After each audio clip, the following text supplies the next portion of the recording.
Okay, welcome back. This is the 34th installment, and we're going to talk about the cute blonde detention whore at work. This was back probably a decade ago, and like I said, I've been slightly red pilled. I knew little things here and there, but I was never Giga Chad, right? So I never figured this out when I was like 18 by sleeping with 30 women. You know what I mean? So it took me a while. I was always a good boy and had steady relationships and that sort of thing, and never immoral or anything like that with it. I was always a good boy. But I worked at an office with several people in my age, which I don't like working with people my age. I usually like working around blue-collar guys that are older than me. That's just what I've learned. Guys who are, I got a lot of Gen X friends, actually. Guys that are 10, 15, 20 years older than me. And some boomer friends, too, that are older and kind of mentored me at work. And those tend to be my best relationships. They treat me with respect and show me the ropes on things. And anyways, I worked at an office for a publicly traded company, one of these modern corporations, and did sales work for them. And so I'm going to tell you about the cute blonde detention whore at work. So here we go. Let me relay another story while it's fresh in my mind here. I worked for a corporation, a typical desk job with other wage slaves, packed into a downtown office. There was a cute blonde girl who absolutely loved attention. Now there were many attractive, conventionally attractive women, and it was the same shit. They loved attention too, and I didn't like either. I want to interact with women or I want to work. I don't want to do both, right? It's either one or the other. So this got annoying to me very quickly. She was the typical attention whore, as you'd put it, and she loved every minute of sucking up attention from all the simps in the office. And I knew her type, and I avoided getting used for attention as much as I could. I kind of figured out the game very quickly just from watching how they operate. Anyway, one day we were talking as we're walking out of the building for a smoke break. She tells me this story of guys that she's seeing. Long story short, she tells me that she's madly in love with a guy who dogs her out and only comes into her apartment through a window late at night to fuck her and leave. And I was still somewhat blue-pilled at the time, right? And I wasn't totally eyes wide open as to how filthy and dirty that modern women are. So she tells me this, and I'm looking at her, and I can see her eyes and her body language that she is desperately in love with this man, Tarzan, who comes through her window, fucks her and uses her and doesn't call her. And I can see it in her body language. Like there's a congruency. She's actually telling me the truth. So I must have asked some basic questions as to how it could be the case with her. And I remember getting back from her, I don't care, I'm madly in love with him. And she just made excuses. She made excuses for his seemingly poor behavior and explained that it didn't matter because she was head over heels for this guy, right? And I remember this being like a small kind of wake-up call for me. Like, I almost couldn't believe it, right? It's a little bit of culture shock. One of those things you hear and you can't ever unhear it, especially when it's coming from the horse's mouth and they're looking at you and she's telling me this story, right? Almost like walking in a room and overhearing people talking shit about you. It's one of those like things you kind of never forget, right? If you had met this girl and tried to date her, you'd never get her best simply because she's hung up on Window Wally crawling in Saturday night, dicking her down, and then bouncing off. Again, these women out here may say they're single, but that does not mean that they're celibate, that they're not seeing somebody. Please remember this, okay? Watch what they do, not what they say. Remember, I was a good boy. I had steady girlfriends and relationships, right? I wasn't a wild Giga Chad when I was younger, unfortunately. It had its positives and it had its downsides, of course. The positive was that I dated fairly wholesome, high quality women, and I never really got my heart stomped on. The negative is that I never saw the dark, seedy side of female nature firsthand. The irony is that men who get the most out of women typically come to be super red-pilled and aware of how low down and dirty that they are or they can be. They've been the bad boy side guy that the girlfriend or wife cheats with, so he's seen all the deceptions firsthand. Women think that, incels and virgins hate women, right? This is not the case at all. Incels and virgins and those who aren't or haven't had experience with women, they actually naively worship and pedestalize women and fail to see that these women are human and very flawed. They're so intimidated by the beauty of women that they can't really comprehend or anticipate that modern women could be so low down and dirty and scandalous. Now, I can remember being a teenager and thinking women were just these beautiful creatures and capable of anything below the belt or dastardly, right? I was very ignorant and naive. And that's how most so-called incels or virgins are. They exist in like this state of blissful, naive ignorance about true female beauty. What happens is that you equate female beauty with altruism or virtue, right? And it's a tough pill to swallow that such a beautiful creature could be capable of such horrific betrayal or ugly behavior or infidelity. The truth is that men who are successful with women do not trust them and largely have a low opinion of them, and it's based on firsthand experience. But don't quibble with the liberals and the feminists on this. They're not interested in the facts or the cold hard truth. They want to ridicule you and act like you're the bad guy for saying that.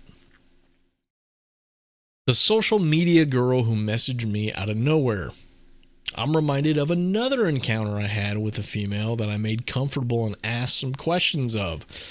Let me find my screenshots so I can recount the story, and I tried to put the screenshots on here. I don't know if they're that good or they work or if they look like shit or if I got all of them, so forgive me. I've been active on social media, and this girl got wind of a few comments that I had made. We had pretty similar interests and beliefs, so she messaged me one day.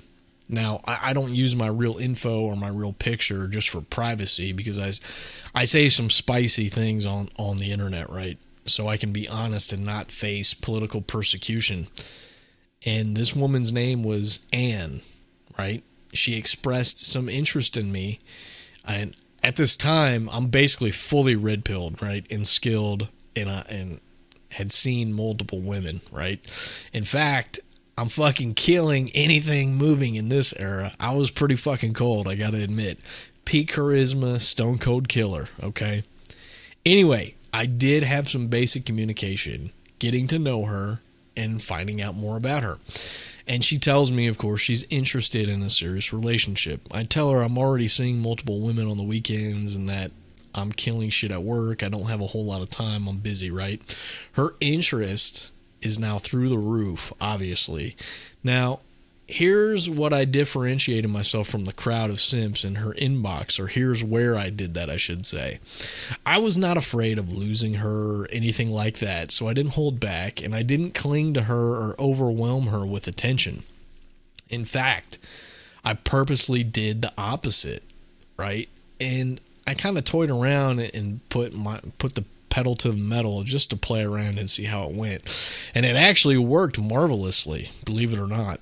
This all played out over like 2 or 3 months in time frame. And it fell apart when she demanded marriage and all that kind of shit. And that's when I sort of dropped it, right? And figured I had milked it for all I could. She seemed cool. And I did think she was attractive, even though she was close to my age. She was already in her 30s, and I'm already a father, and I don't want to create a bigger mess, right? Getting into another serious thing was the last thing on my agenda. So yeah, it faded into oblivion when she didn't get what she wanted, but I had some fun and put a few things to the test. I had asked her a good amount of questions about other guys, how pathetic they are, how many other guys are you talking to, etc. And I didn't hold back. I wasn't scared of losing her or anything like that. And I just, like I said, I'm pretty good at getting them to show their cards and get comfortable with me and drop their guard. So she showed me a few guys that I had knew. We had mutual friends, right, that were in her messages and getting no response. And she laughed at them and insulted them to me, right? And we not only would we text, but we send voice notes back and forth to each other. So I'm hearing her saying this and laughing too, guys. Again, one of those shockingly callous things that you hear from a woman. So I asked many more questions. Like I said, I was shocked how honest and harsh she was in her answers. But after getting her info and asking her more questions, I eventually got to the point where I said, hey, my time's valuable, and look, I don't just give my attention away for free. Like, I can't just go back and forth with you all day. I need to know you're serious with your intentions here. Like, you need to prove it since you're so interested. If you want my attention tomorrow, you need to send me this pose as a video. And I laid out like some nude pose I wanted to see from her, right? Like bending over or something like that, leg spread, something. And guess what, my dear student? I never responded to her after that or gave her any attention until she sent it over. And guess what happened, my dear student? She was already hooked on my rationed attention and high-value behavior. So the next day, I had a spicy nude video that was super hot. And I mean, she really was my type, and she had the features I find attractive, even though she was past 30. So best believe I milked this power dynamic for all that it was worth. And remember when I said you need to put women to work and invest in you and serve you and cater to you with your time, right? This is one example of that. When they put this kind of energy in, it's harder for them to justify walking away, right? She thinks, oh, I did all these videos for him and I did all this stuff for him, and she's thinking about me all day, wondering what I'm doing. It's very hard for them to walk away when you make them invest and do stuff for you. So I had her sending me nudes, sending me voice notes via text, and I even made other demands like send me this or say this every day or address me as sir or call me daddy, whatever. And I did this with the intent to train or brainwash her into believing it, right? So I wanted her repeating it out loud every day. And guess what, my dear student? She did it, right? And you know what? It was enjoyable and it was endearing and it was a lot of fun. As a matter of fact, most of you guys simply have never been respected or loved by women or a woman because you never made them treat you like it. You never demanded it. Start using your attention and time like a weapon and threaten to take it away unless you get what you want. Now, the caveat here is that they have to be interested in you. They have to like you for this to work. You'd be amazed what you can get out of these sort of situations, even if it's long distance, even if you've never met before. So I use this opportunity as a way to test all the crazy shit I'd learned in the manosphere, right? I put all the principles to test. And like I said, I got some awesome nudes out of it, all for free. It was a lot of fun. And it only required skill and some riz, or what the kids call charisma, and playing my cards correctly. And guys, she was saying all the right things to me. Super sweet, super feminine, super accommodating. And I won't lie, there were a few days where I was feeling all those warm, fuzzy, kind of daydream, pleasant sensations. You know, the puppy love stuff, kind of like when you're a teenager in love, thinking about her. I did find her attractive. She was objectively attractive and she was my type. But I didn't get love drunk, okay, and drop my masculine frame and let that take over or let that break the rules. I stayed strict and I stayed distant. I stayed unavailable for the most part. I didn't get thirsty. I didn't get desperate. I didn't get emotional. After seeing her naked, right, I stayed cool and calm. I kept and maintained the power in the relationship. She even admitted she was craving my hard-to-win time and attention. And she said my way was the best way, that it kept her fiending for my attention. So I would leave her on delivered or read for an entire weekend, right?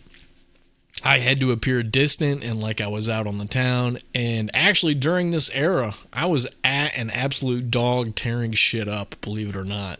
Keep that distance, that tension, that absence to keep them waiting for your message and wanting your attention. It creates toxic emotions that makes them desire you while they ignore all the simps blowing up their message inbox. It's simple supply and demand here, guys. I can't stress how important it is that they know that you're seeing other women and that you're making a lot of money and that you're busy and unavailable. These ingredients give the impression that you're above her in high value, which is what their hypergamous nature truly desires. They want a man who's above them. Don't ever be afraid to admit that you date other women. Do not lie and say, "Oh, no, I'm not. I'm a good boy." Don't do that. Believe me, it's better that they know that you see other women, and they won't drop you over it in most cases, believe it or not. Instead, they'll be turned on and be more motivated to compete and win your attention. And it's not like, I'm not saying that you need to bring this up. You don't. What you do is you allude to it if they ask. Yeah, I see a couple women here and there, a couple times a month. Yeah, there's one or two that I see. Something like that. It's not you bringing it up and telling them. So, sweet little Anne, she admitted she craved my attention since it was so scarce and that she wanted to serve a man who knows what he wants. Isn't that amazing? So, I don't know if I can... I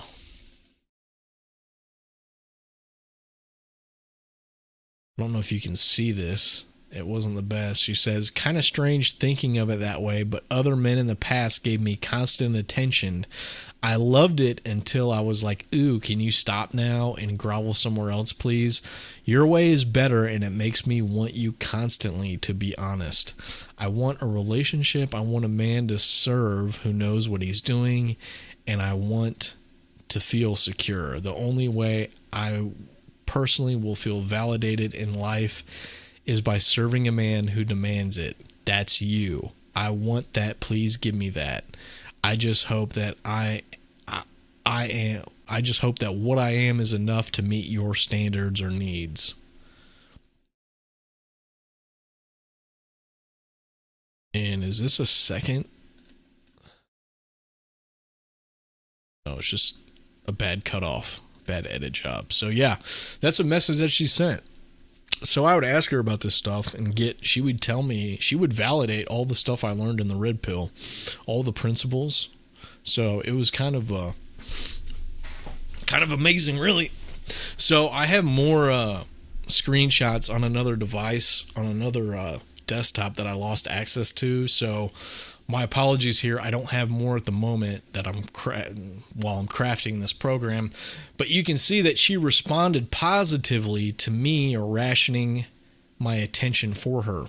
You might not believe it, but this is how you need to handle women. You can't be there to chit-chat and shoot the breeze every day like the gay best friend. You need to signal that you're busy with better stuff like working and making money than to be interested in talking to them. Remember, you're above them. If you treat her like a celebrity, she's going to treat you like a fan. You need to have better shit going on and give her the impression that she's not important. That's the dynamic. And another thing, every modern female has nudes on their phone. Don't let them bullshit you. Don't be hesitant or ashamed to ask for some at the beginning. You guys are so blind and naive to how women really are, and that's why you end up losing in the long run. You spent all this money, time, and energy on her and didn't get the sexual activity that you truly desired. You got to ask for the sale when you're the salesman and tell them what you want, okay? They're bending over backwards to accommodate Chad, and they'll do any depraved sex act that he demands. Start respecting yourself and your time. If they don't comply, then it's goodbye. That's right. They all have nudes on their phone, and look, this bitch didn't pull the wool over my eyes. I wasn't fooled for 1 second, even though I did kind of like her and the way she looked, and she might have been a good girl, but I still demanded, look, you want my time and energy? I want to see you do this. Bend over and spread your legs. Show me this. Show me that. And if you don't, then we can't talk, or I don't have time for you. But if you do, I can talk to you and give you some attention tomorrow. So yeah, what you're doing with that, what you're really doing is that you're testing their interest level.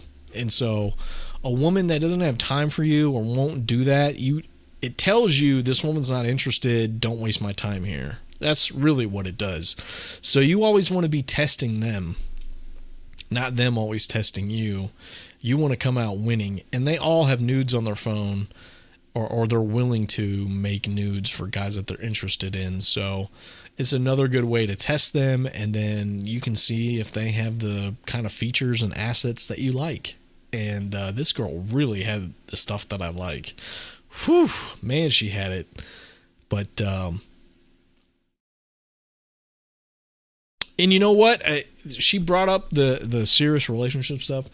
I could have pushed it and played it even more, and I was pushing to meet up in person, but she kept resisting it for one reason or another. And what I would guess is that she was just talking to multiple men, and I was just one of the men that she that she was juggling. Excuse me.